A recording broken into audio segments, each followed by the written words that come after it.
बिस्मिल्लाहिर्रहमानिर्रहीम। अस्सलाम वालेकुम। ये रिपोर्ट मेरे पास है और मैं मुबारकबाद पेश करता हूँ अवेयरनेस फाउंडेशन वालों को, जिन लोगों ने इसमें काम किया उन सबको। मैंने रिपोर्ट को अभी पढ़ा है और मैंने थोड़े दिन पहले भी इसको देखा था। मुझे इसकी एक कॉपी मुझे ये सहूलत मैसर आई कि पहले मिल गई थी। मैंने इसको पहले भी पढ़ा था और ज़बरदस्त काम हुआ अल्हम्दुलिल्लाह, और ये काम जारी रहना चाहिए। मैं एक चीज़ की उम्मीद करता हूँ और दुआ भी करते हैं भट्ट साहब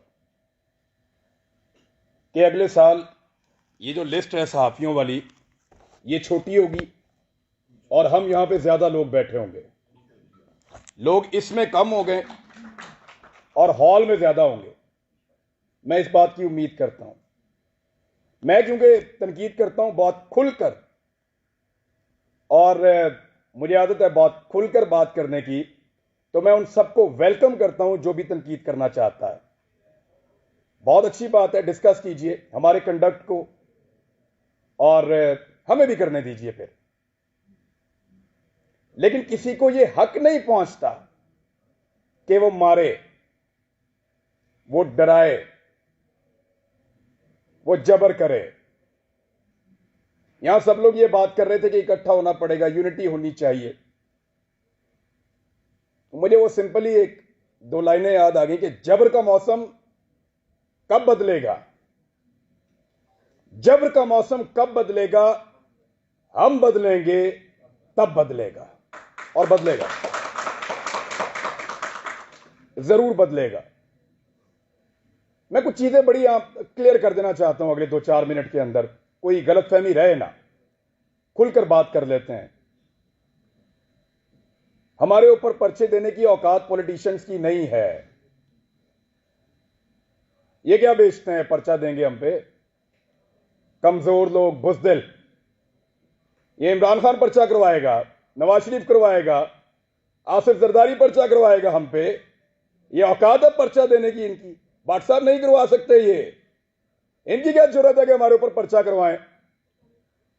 पर्चा मेरे पे हो या मीर शकील पे हो, अरशद शरीफ पे हो या साबिर शाकिर पे हो, समी भाई पे हो या भट्ट साहब आपके ऊपर हो या जमीर भाई आपके ऊपर हो, ये नहीं करवा सकते पर्चा।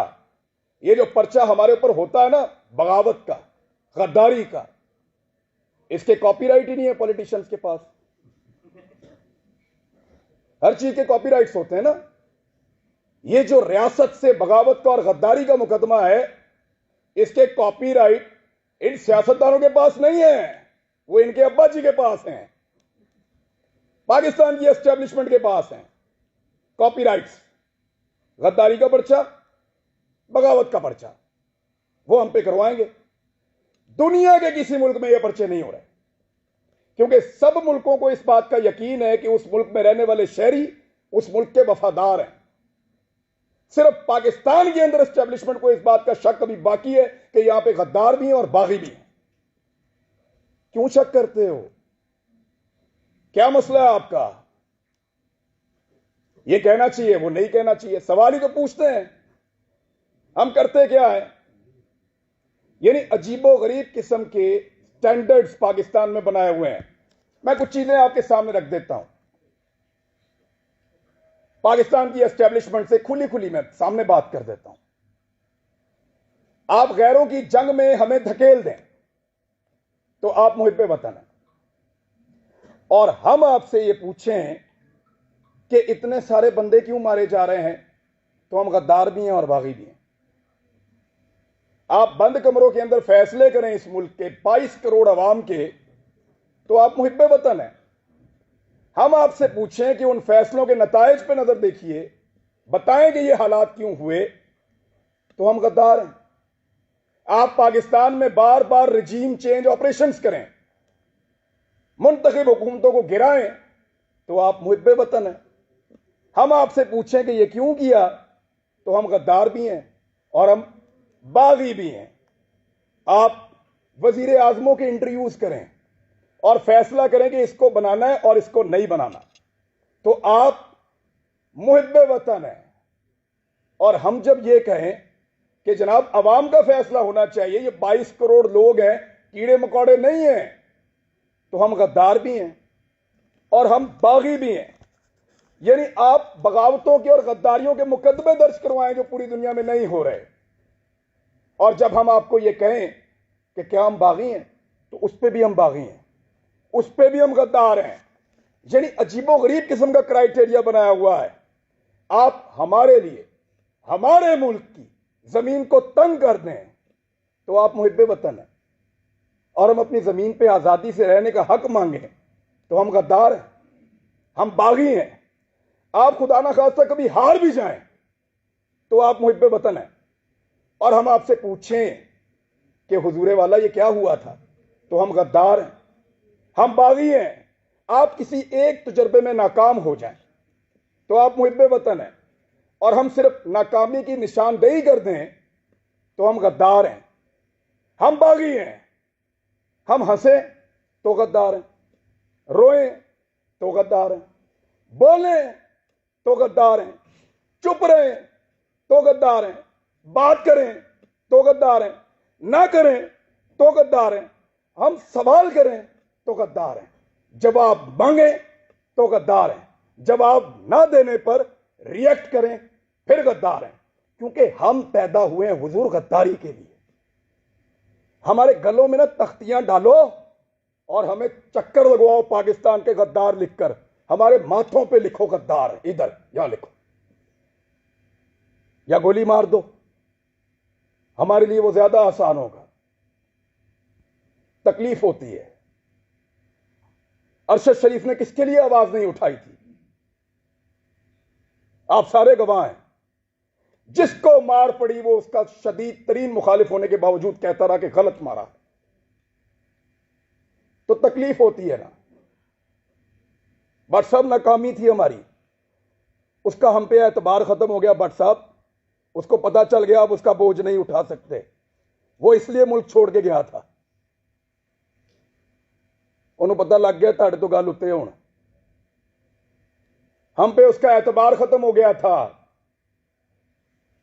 तकलीफ होती है। चुप करके निकल लिया। इन्होंने मजाक उड़ाया उसकी तस्वीर दिखा दिखा कर, हमारे इख्तलाफात को हमारे खिलाफ इस्तेमाल किया, हमारे लोगों को तस्वीर भेजी कि ये देखो भाग रहा है, फोटो लगाओ सोशल मीडिया पे, गंदा करो इसको, भाग रहा है। और बुज़दिल नहीं था। बुज़दिल होता तो तुम्हारे साथ डील करता, तुम उसकी मिन्नतें कर रहे थे डील के लिए। रोज उसे कहते थे कि आओ बात करें, रोज उसे कहते थे कि आओ सरेंडर करो हमारे सामने। उसके बच्चों को थ्रेट, उसकी फैमिली को थ्रेट। अकेला था, उसको पता था सबको उसने अकेले ने संभालना, कोई और तो नहीं था उसके साथ। जाओ पूछो उसकी मां से, मैं मिलकर आया हूं उस दिन। सारी बातें करने के बाद, पूरा हौसला देने के बाद, आखिर में वो कहती है कि अरशद तो नहीं है ना, जो कुछ भी हो अरशद तो नहीं आएगा अब। हम पे उसका एतबार खत्म हो गया था, इसी काबिल हैं हम पे भरोसा नहीं था उसका, इसलिए वो यहां से गया। बुज़दिल नहीं था, हम नकारा हो गए थे, हम उसको नहीं बचा पाए। मैं अभी थोड़ी देर पहले मैं मोटरवे पे आ रहा था, मैंने एक वीडियो रिकॉर्ड की। मुझे इत्तला दी गई कि आप इस्लामाबाद आएंगे तो पकड़ेंगे, तो मत जाओ। तो मुझे दो वजूहात समझ आई, या तो कोई ये चाहता है कि मैं यहां के बात ना करूं, या हो सकता है वाकई पकड़ ले। तो मैंने एक वीडियो छोटी सी रिकॉर्ड करवाई, इसलिए कि अगर मैं पकड़ा गया तो ये लोगों तक पहुंच जाएगी वीडियो, और मुझे जो इत्तला दी है, कैसे दी है, किसने पकड़ा, ये भी पता चल जाएगा। मैंने अपने बच्चों से भी माफी मांगी। मैं एक साल में उनको कोई किसी एक मौके पर भी जो मैं उनके साथ टाइम गुजारा करता था, मुझे वो मौका ही नहीं मिला।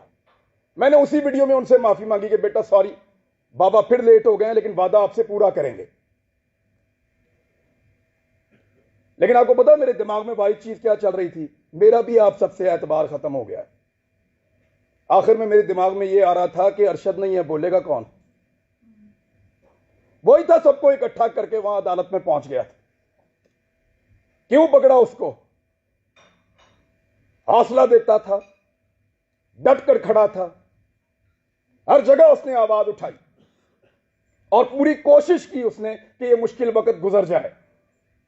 अभी मैं इस यकीन के साथ अंदर जाऊंगा कि अरशद पीछे नहीं खड़ा हुआ। अब सिर्फ ये एक कमी मुझे महसूस हुई है, वो इस कमी के साथ पाकिस्तान छोड़ गया था।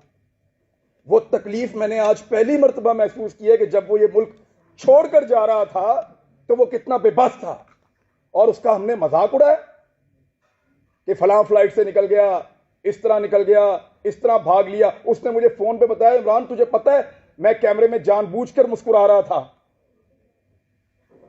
वो इसलिए कि मुझे पता था ये मेरा मजाक उड़ाएंगे। मजाक उड़ाते हो यार, पहले जमीन तंग करते हो, फिर कोई यहां से चला जाए तो उसका मजाक उड़ाते हो। क्या बंदूक लेकर तुम्हारे गले पड़ जाए? वो भाई बोलने का काम है उसका, साफी है वो अपनी साफत से टक्कर दे रहा था, देता रहेगा, शहीद है, तुम्हारे लिए निशाने इबरत बनेगा वो।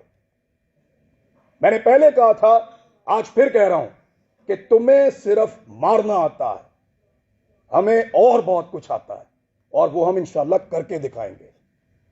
सिर्फ हमें मारना नहीं आता।